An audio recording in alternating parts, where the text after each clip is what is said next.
বর্ধমান থেকে বেরিয়ে পড়েছি আমরা।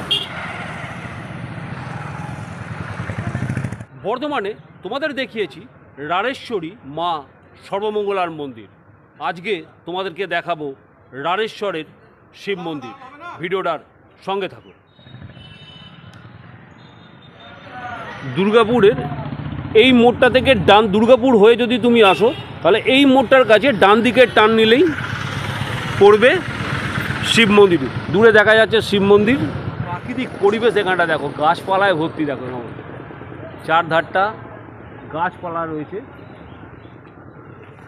একটা ছোট পার্কের মতো করা আছে এখানটায়।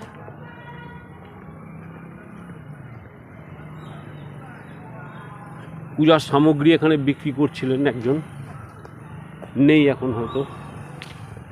ওইখানে আরেকটি দোকান আছে, দুটি দোকান রয়েছে।